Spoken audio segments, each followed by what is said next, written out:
이 채널을 통해 수많은 쓴이들이 애청자분들에게 공감과 위로를 받는 걸 보면서 저도 제 이야기를 한번 해보면 어떨까 하는 생각에 용기를 내보고 있습니다. 사실 겨우 치유가 된 과거의 상처를 다시 꺼낸다는 게 쉬운 일은 아니었어요. 하지만 제 경험을 통해서 제 자신과 또 누군가에게 도움이 된다면 그곳으로 유의만 일이라는 생각을 해봅니다. 큰 결심을 하고 제 이야기를 공개하는 거니까 꼭 끝까지 들어주시고 좋은 충고도 많이 남겨주시길 바랍니다. 결혼 생각이 별로 없었던 30대 초반, 우연히 지인의 소개로 남편을 만나게 됐습니다. 평생 결혼을 하지 않고 독신주의로 살아도 상관없다는 생각을 단번에 바꿔버릴 만큼 매력적인 사람이었습니다. 늦게 배운 도둑질이 무섭다고들 하잖아요. 그래서인지 연애는 영 취미가 없던 제가 그 남자를 만난 뒤 정말 열렬히 사랑을 하고 결혼까지 다이렉트로 골인을 했습니다. 절 아는 사람들은 정말 깜짝 놀라더라고요. 혼전 임신이라도 한 게 아니냐며 의심의 눈초리까지 보내기도 했습니다. 저도 제 자신한테 놀랐지만 한번 꽂히면 끝장을 보는 성격 때문인지 몰라도 당시에는 그 남자에 대한 확신이 강하게 있었죠. 그렇게 부부의 연을 맺은 우리 두 사람은 시댁과 멀지 않은 곳에 신첩 살림을 차리게 되었는데요. 그 이유는 시아버님이 운영하시던 중식당에 남편이 주방장으로 일을 하고 있었기 때문이었습니다. 시내 중심지에 위치한 시아버님의 중식당은 장사가 굉장히 잘 되는 집이었습니다. 시아버님이 그곳에다 자리를 잡은 지도 상당히 오래됐고 직장인들도 많이 찾는 소문난 맛집이었습니다. 삼형제 중 맞이인 남편이 그 중식당에서 일을 하고 있다는 건 언젠가는 아버님의 중식당을 남편이 이어받는다는 의미였어요. 일종의 가업 승계와 마찬가지인 셈인데요. 매출이 잘 나오는 고급 중식당 대표가 된다는 건 남편이나 저에게 무척 중요한 일이었죠. 그래서인지 남편은 정말 열정을 다해서 아버님의 기술과 노하우를 열심히 배웠습니다. 그리고 아버님 솜씨를 뛰어넘기 위해 부단히도 노력을 했죠. 그런 남편의 열정에 저도 묵묵히 응원을 보냈습니다. 아버님 말이라면 하늘의 별도 딸 만큼 맹목적인 부분이 조금은 불편하게 보였지만요. 남편은 아버님을 진심으로 존경했습니다. 오로지 맨손으로 지금의 위치까지 오른 게 정말 대단해 보인다나요? 그래서 아버님의 중식 실력을 하나도 빠짐없이 전부 다 배우고 싶다는 게 그 사람의 염원이었습니다. 물론 그런 열정이야 박수를 쳐줄만 하죠. 그렇지만 아버님 말 한마디에 마치 기계처럼 움직이는 남편 모습을 볼 때면 아내로서 답답할 때가 많았습니다. 처음에는 중식당을 이어받기 위해 당연히 거쳐야 할 과정이라고 생각을 했는데요. 시간이 지나면 지날수록 수동적으로 움직이는 남편이 썩 마음에 들진 않더라고요. 여보, 그런데 양파를 꼭 그렇게 썰어야 해? 반대로 썰면 안 되냐고. 아버지가 썰라는 대로 써는 거지. 오랫동안 이렇게 썰었으니까 나도 똑같이 하는 건데. 그래, 무슨 말인지 알겠는데 그렇게 사소한 것까지 당신 의지대로 하지 못하는 건지 묻는 거야. 이러다가 당신이 양말 신는 방법까지 아버님한테 허락을 받을 것 같다고. 에이, 뭐 그렇게까지 생각해. 원래 참된 스승한테 배우려면 일거수일투족을 따라하는 게 장땡이야. 남편은 무조건 아버님의 뜻대로 따르며 전수를 받겠다는 각오입니다. 어떻게 보면 남편의 방법이 맞는 것 같기도 하고 또 어떻게 보면 답답해 보이기도 합니다. 암튼 전 한 발짝 뒤로 물러서서 남편이 하는 모습을 가만히 지켜보고만 있었죠. 하지만 아무 문제가 없던 시댁에 뜻하지 않은 큰 사건이 생기고 말았습니다. 주방에서 웍을 잡고 양파를 볶던 시아버님이 느닷없이 의식을 잃고 쓰러지고 만 것이었죠. 다행히 가깝게 있던 남편이 빨리 구급차를 불러서 응급실로 옮겼는데요. 영문을 알 수 없는 아버님의 사고에 온 가족이 마음을 졸였습니다. 의사 선생님은 아버님이 쓰러지신 건 급성 신부전 때문이란 진단을 내리시더군요. 예후가 좋지 않아서 빨리 조치를 취하지 않으면 정말 큰일 날 수도 있다고 하는 겁니다. 그간 심한 고통에도 불구하고 너무 늦게 오는 바람에 상태가 더 악화됐다는 말도 덧붙이셨죠. 그 비관적인 소식에 온 식구들이 난리가 났습니다. 집안의 기둥이나 다름없는 시아버님이 드러눕게 생겼으니까요. 특히 남편은 아직 아버님 실력의 반의 반도 배우지 못했다면서 아버님이 주방에 계시지 않으면 식당이 금방 망할 거라고 큰 근심에 빠졌죠. 그건 시어머님도 마찬가지였어요. 시아버님이 와병으로 식당을 돌보지 못한다면 벌어놓은 돈 금방 까먹을 거라며 가슴을 치셨죠. 하지만 가족들이 할 수 있는 방법은 별로 없었습니다. 가장 좋은 방법은 아버니가 맞는 신장을 찾아서 이식 수술한 다음 건강을 되찾는 방법뿐이었는데요. 사실 신장 이식이라는 게 발전된 의료기술 때문에 이식률이 많이 좋아졌지만요.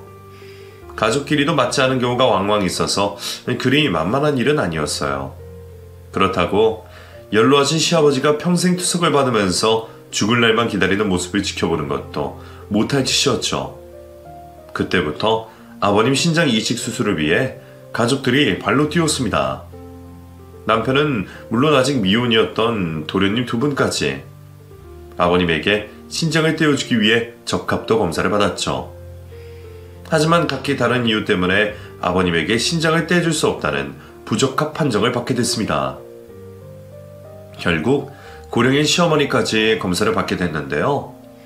시어머니까지 원래 가지고 있던 지병 때문에 불가능하다는 판정을 받았죠. 그러던 어느 날 크게 좌절한 남편이 제게 이런 말을 꺼내더라고요. 당신은 검사 안 해봐? 나? 나도 해봐야 하나? 그럼 어떡해? 시아버지는 부모님 아니야? 당신은 부모님이 위독하신데 모른 척 할 거야? 아니, 꼭 그런 건 아니지만 난 아버님이랑 혈액형도 다른데. 요새 혈액형이 달라도 혈장 교환하고 하면 다 돼. 우리 형제들은 다 신장 건강이 별로래. 그래서 이식이 안 된다잖아. 이제 믿을 건 혜수 너밖에 없어. 솔직히 썩 내키는 일은 아니었습니다. 시아버님의 불행이 안타까운 건 사실이었지만 제 장기를 떼어줘야 하는 일에 선뜻 나서기는 힘들었어요. 하지만 남편을 포함한 시댁 식구들의 시선이 제게 집중돼 있었습니다. 결국 고심 끝에 신장을 아버님께 공유할 수 있는지 검사를 받게 됐습니다. 하지만 불행인지 다행인지 가능한 면역 수치가 모자라서 제 신장도 이식을 해드릴 수 없다는 판정을 받게 되었죠. 그런 결과에 한숨을 내신 건 시댁 식구들이었습니다. 이제 가족들 모두가 부적합 판정을 받았으니 누군가 공여를 해줄 수 있는 사람을 찾아야 할 판국이었죠. 시댁 식구들은 사방팔방으로 전화를 돌리고 사람을 만났습니다. 가까운 친인척은 물론이고 친구들에게까지 공여를 부탁했죠. 하지만 그게 어디 쉬운 일이겠습니까? 피 한 방울 섞이지도 않은 남이 무슨 이유로 신장을 내주겠어요. 아니나 다를까 부탁을 하는 족족 매몰찬 거절의 사만 들어야 했습니다. 그래도 시댁 식구들은 포기하지 않고 누군가 도움을 줄 수 있는 사람을 찾아 나서기 시작했어요. 그렇게 몇 달의 시간이 지난 후에 기쁜 소식이 날아들었습니다. 아버님과 먼 친척벌 되시는 분이 당신의 신장에 맞는다면 이식을 해주겠다는 의사표시를 했다는 겁니다. 뜻밖의 낭보에 가족들은 기대감을 감추지 못했습니다.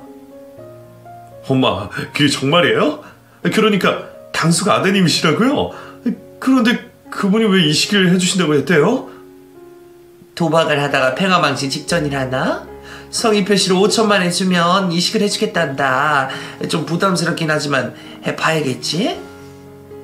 당연하죠. 아버지가 건강만 되찾을 수 있으면 그깟 5천이 아니라 1억도 해주죠. 아버지 식당 연매출이 얼만데요. 일단 마음 바뀌기 전에 얼른 검사부터 받자고 하죠. 그래 보자. 그럼 내가 전화를 해볼게. 아버님께 신장을 공유하겠다는 그 먼 친척분은 금전적인 어려움이 있었고 신장이 필요한 우리 가족과 이해관계가 맞아떨어진 셈이었습니다. 아무리 가족 간이라도 장기 이식에 금전이 오가면 절대 안 되는 일이었지만 급한 마음에 받아들이기로 한 것이죠. 오촌 당숙의 장남은 그렇게 서울로 올라와 적합도 검사를 진행했고 이식이 가능하다는 결과를 받게 됐습니다. 그 소식에 시댁 식구들은 한시름을 놓게 됐다며 크게 기뻐했죠. 그래도 하늘이 네 아버지를 버리지 않는 모양이다. 이렇게라도 수술할 수 있게 됐으니 얼마나 다행이야. 그러게요. 아버지가 건강만 되찾으시면 더 열심히 일을 배워야겠어요. 이번 기회에 아버지가 영원히 우리 곁에 있을 수 없다는 걸 새삼 깨달았다니까요. 그래, 그래야지. 아무튼 수술 날짜는 잘 잡았니? 네, 병원에서 수여자에게 좀 더 고민할 시간을 줘야 한대요. 그런데 아버지가 위급하니까 최대한 빠른 날짜로 잡아줬어요. 그래, 얼른 수술 진행해서 이식이 잘 끝났으면 좋겠다. 그럼요, 다 잘 될 거예요. 그렇게 모든 일이 일사천리로 끝나는 줄 알았습니다. 예정된 수술날이 다가왔고 이제 시아버님은 이식만 잘 받으면 끝나는 일이었습니다. 그런데 아무리 기다려도 이식을 약속한 친척분이 나타나진 않더라고요. 수술 며칠 전부터 미리 입원을 하고 준비를 해야 하는데 통 연락이 닿질 않는 거였죠. 점점 불안해진 식구들이 발을 동동 굴렀습니다. 설마 이대로 나타나지 않는 건 아니겠지. 마음을 졸이며 연락을 기다렸어요. 그런데 시어머니 핸드폰으로 문자 하나가 띵 하고 오더라고요. 문자는 식구들이 기다리던 친척에게서 온 것이었습니다. 그 내용은 이랬습니다. 죄송합니다. 며칠 고민을 하다가 이식이 어렵다는 판단을 내렸어요. 괜한 기대를 하게 만들어서 죄송합니다. 부디 다른 공여자를 빨리 찾길 바랍니다. 결국 이식을 하겠다는 마음을 막판에 이르러 바꾸게 된 겁니다. 수술이 두려워서인지 아니면 금전적인 문제가 해결된 것인지는 알 수가 없었어요. 결국 준비했던 이식 수술은 모두 무산이 됐고 다시 처음으로 돌아가게 됐습니다. 아휴, 이래 어쩌니 광태야. 이제 누가 네 아버지를 살리니? 큰일이다. 큰일이야. 아직 포기하기엔 일러요. 분명 누군가 아버지한테 신장을 공여해줄 사람이 있을 거예요. 남편이 큰 소리를 치며 시어머니를 달랬지만 남편에게도 뾰족한 수가 없다는 걸 전 알고 있었죠. 그 친척분이 유일한 희망이었는데 그 희망이 허무하게 날아가 버린 셈이었습니다. 다시 남편은 시아버지에게 이식할 신장을 찾아다녔습니다. 장기 기증센터에도 매일같이 확인을 하고 아는 사람을 찾아다녔어요. 남편은 오직 아버지를 살리겠다는 일념으로 가득 차 있었습니다. 그러나 어느 날 저녁을 먹던 남편이 제게 넌지시 이렇게 묻더라고요. 얼마 있으면 장인어른 생신이시지? 식사라도 함께 해야 하는데. 그렇지. 그런데 당신 요새 정신이 없어서 되겠어? 그냥 나만 다녀올게. 당신 아버님 챙겨. 그래야 되나? 그런데 말이야 여보, 혹시 말이야 당신 가족들 중에 아버지랑 신장이 맞는 사람이 있지 않을까? 뭐? 그게 무슨 소리야? 그럼 나보고 우리 부모님한테 시아버지한테 신장을 떼달라고 부탁을 하란 말이야? 그건 좀 어렵겠지? 말도 안 돼. 내가 어떻게 그런 말을 해? 그래 알았어. 그냥 하도 답답해서 해본 소리야. 못 들은 걸로 생각해. 남편이 얼른 자기가 뱉은 말을 주워 담더군요. 하지만 제 속은 이미 상해 있었습니다. 아무리 상황이 급하다지만 어떻게 처가 부모님에게 신장을 달라는 말을 꺼낼 수가 있을까요? 친정 부모님은 시아버님이 아파서 병원에 누워 계시는 것만 알고 신장 이식이 급하다는 건 모르고 계셨어요. 굳이 그런 말을 해서 괜한 걱정을 끼쳐드리긴 싫었거든요. 그런 부모님에게 신장 이식 적합 검사를 받아달라는 말을 자식인 제가 어떻게 합니까? 남편의 심정이 이해가 가지 않는 건 아니었지만 아무리 그래도 섭섭한 마음이 드는 건 어쩔 수 없었습니다. 그렇게 며칠이 지났고 친정아버지의 생신날이 됐습니다. 남편이나 저나 마음이 복잡하고 뒤숭숭해서 온전히 기쁘게 축하를 해드릴 수가 없었어요. 하지만 그렇다고 해도 친정아버지 생신을 그냥 넘어갈 수가 있나요? 겨우 마음을 추스르고 남편과 함께 친정부모님과 식사를 하기로 결정을 했죠. 장인어른 생신 축하드립니다. 그래 고맙네 오서방. 그런데 자네 얼굴이 많이 상했네. 아버님 병수발 하느라 그런가? 어떻게 사돈께서는 자도가 좀 없으신가? 네, 그냥 저냥 똑같으세요. 그렇구만. 두석을 한다는 게 보통 일이 아닌데 아이 참 큰일이네. 식사를 하는 내내 굳어있는 남편 표정이 불안하더라고요. 그런데요, 남편이 친정부모님께 불쑥 이런 말을 꺼내는 게 아니겠습니까? 장인어른, 장군님, 이렇게 좋은 날 이런 말씀을 드려서 송구한데요. 사실 저희 아버님 상태가 무척 좋지 않습니다. 신장 이식 수술이 급히 필요한 상황인데 저희 가족 모두가 적합 검사를 받아봤지만 맞는 사람이 아무도 없어요. 친척이니 친구니 아는 사람을 총동원해도 이식을 해줄 사람을 찾기 어렵습니다. 솔직히 무척 절망적인 상황입니다. 그래서 말인데요, 혹시 두 분 중 한 분이라도 어떻게 고려를 좀 해주시면 안 되겠습니까? 제발 좀 살려주십시오. 남편의 말에 친정부모님 안색이 달라집니다.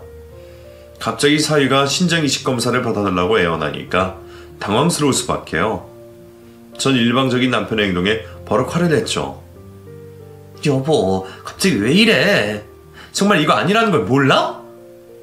혜수야, 그럼 어떡하냐? 우리 아버지 저대로 돌아가시게 두니? 가뜩이나 쇠약하신데 일주일에 3번씩 어떻게 투석을 받으면서 살아? 그럼 금방 돌아가시지 않겠어? 나도 지푸라기라도 잡아봐야 하잖아. 아무리 그래도 장인 장모한테 신장 달라는 사이가 어디 있냐고. 당신한테는 우리 엄마 아빠가 보이지도 않아? 그래, 알아, 안다고. 하지만 두 분은 우리 부모님보다 훨씬 젊으시잖아. 요새는 70대도 기증할 수 있대. 기증할 의지만 있다면 아예 불가능한 일도 아니라고. 여보, 이제 제발 그만 좀 해. 남편은 뭔가에 쓰인 사람처럼 막무가내입니다. 불편해진 분위기에 아버지 생신날은 엉망이 되고 말았죠. 전 남편을 거의 끌고 나가다시피 친정집에 나섰습니다. 그리고 그날 남편과 대판했죠. 누군 부모님이고 누군 부모님이 아니냐. 사람은 살리고 봐야 하는 거 아니냐. 왜 의논도 하지 않고 네 마음대로 행동하냐 등등. 결론이 나지 않는 이 부부싸움의 내용은 뻔했습니다. 전 남편이 찐 사고를 수습하기 바빴죠. 친정엄마한테 전화를 걸어 남편이 생각 없이 말을 했다고 죄송하다 사과를 드렸죠. 그래, 오소방이 어떤 심정인지는 알겠는데 나도 좀 그렇더라. 그저 자기 부모만 보이고 자기 처생각을 하질 않는 건지. 네 아빠도 지금까지 기분이 풀리지 않는 것 같아.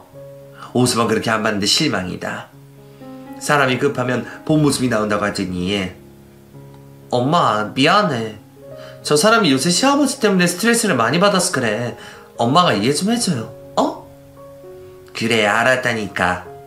우리가 이해를 하지 않는다고 별 수가 있니? 그저 바깥 사돈이 얼른 일어나길 바라야지. 남편의 돌발 행동으로 친정부모님의 상한 마음을 달래드리느라 진땀을 뺐죠. 친정엄마는 이해를 한다고는 말씀하셨지만 너무 죄송한 마음에 속이 쓰렸죠. 그 사건이 있은 후 남편과 눈도 마주치기 싫더군요. 연애 땐 그렇게 자상하던 남편이 왠지 이기적으로 보입니다. 그런데 말이죠. 어쩌다가 이 소식이 시어머니 귀에까지 들어갔는지 시어머니가 일부러 저를 부르시더라고요. 너, 광태한테 너무 뭐라고 하지 마라. 네 입장에선 네 부모 생각해서 서운했겠지만 광태 입장에선 자기 아버지 목숨 살리고 싶어서 그런 거잖니. 그리고 너도 엄밀히 말해서 이 집안 사람이다. 여자는 시집 오면 출가 외인 아니냐. 그럼 누구 입장을 더 생각해야겠니? 너도 머리가 있으니까 잘 한번 생각해봐. 시어머니는 남편의 행동에 역성을 들었고 당신 서운한 마음을 노골적으로 제게 쏟아냈습니다. 애둘러 말씀하셨지만 친정 부모님이라고 해서 사돈한테 신장 주지 말라는 법이 있냐는 말씀을 하고 싶은 거겠죠. 하지만 전 용납할 수 없었습니다. 네, 맞아요. 시부모님도 부모님이죠. 아무리 그렇다고 해도 낳아주고 길러주신 친부모님만 하겠습니까? 시아버님의 건강 때문에 제 아버지의 신장을 떼어서 드리는 건 결코 받아들일 수 없는 일이었어요. 그런데 말이죠. 갑자기 친정아버지가 시댁 식구들과 식사를 하고 싶다며 자리를 한번 마련해달라고 부탁을 하더라고요. 전 아버지가 신장을 떼어주지 못하는 미안한 마음을 식사로 전하시려는 줄 알고 자리를 마련했습니다. 그리고 친정아버지는 저희 부부와 시댁 식구들이 모두 모인 자리에서 제가 전혀 예상하지 못한 말씀을 하시는 겁니다. 사돈 건강이 무척 안 좋다는 말을 들었습니다. 우리 오서방이 아버지 살리겠다고 사방팔방 뛰어다니는 것 같더군요. 그 모습을 보니까 저도 마음이 참 무겁더라고요. 그래서 고민이 깊었습니다. 그리고 결심을 했습니다. 제가 미력 하나마 사돈이 건강을 회복하는 데 도움이 될 수 있다면 제 신장을 기꺼이 내어드리겠습니다. 아빠, 갑자기 그게 무슨 말씀이세요?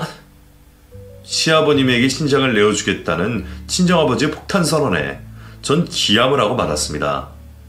도대체 왜 그런 결정을 내리신 건지 이해할 수가 없었어요. 장인어른, 그게 정말이세요? 정말 저희 아버지한테 신장 이식을 해주실 거예요? 그래, 오서방. 뭐 적합 검사를 해봐야 알겠지만 난 잔병 하나 없이 건강한 체질이라서 별 문제 없을 걸세. 그리고 혈액동무 O형이라서 더할 나이가 없지. 내가 알아보니까 신장 이식에는 O형이 무난하다고 하더구먼. 감사합니다, 장인어른. 정말 감사합니다. 아니야. 내가 도움이 될 수 있다면 응당 그렇게 해드리는 게 도리지. 남편에 이어 시아버님이 친정아버지 손을 덥석 붙였습니다. 사돈 정말 고맙습니다. 저한테 귀한 따님을 보내주신 것도 감개무량한데 이제 신장 가져주신다고 하니 이 은혜를 어떻게 갚아야 할지. 아닙니다. 사돈께서 건강을 회복하셔가지고 우리 딸내미 많이 예뻐해 주시고 계속 좋은 음식도 많이 만드신다면 그보다 더 좋은 일이 어디 있겠습니까? 그러니 너무 부담 가지 않으셔도 됩니다. 아니죠. 제게 사돈은 누구보다 더 귀한 분이십니다. 사돈, 만약 제가 사돈 덕분에 미천한 목숨을 더 연명할 수 있다면 제가 그 은혜는 반드시 갚겠습니다. 1억이든 2억이든 말씀만 하십시오. 사람 목숨을 살려주신 분에게 뭔들 못 내놓겠습니까? 아이고, 아닙니다. 그런 말씀 마세요. 제가 꼭 보호할 기회를 주셔야 합니다. 그렇지 않으면 제가 부끄러워서 안 돼요. 사돈, 이 감사함을 어떻게 표현해야 할지 모르겠네요. 시아버지는 눈물까지 글썽이면서 감사하다는 말을 아끼지 않았고요. 남편과 시어머니까지 친정아버지에게 머리를 조아렸습니다. 하지만 제 눈에 그들의 행동은 친정아버지가 뱉은 말을 주워 담지 못하도록 굳히기를 하는 것처럼 보였죠. 전 친정아버지의 돌발 행동에 원망스러운 마음이 들었습니다. 적어도 이런 결정은 가족들과 의논을 해야죠. 아버지가 일방적으로 이런 결정을 내리면 저와 남동생 그리고 엄마의 마음은 어떻겠습니까? 전 식사를 마치고 돌아가는 길에 친정아버지에게 따져 물었습니다. 아빠,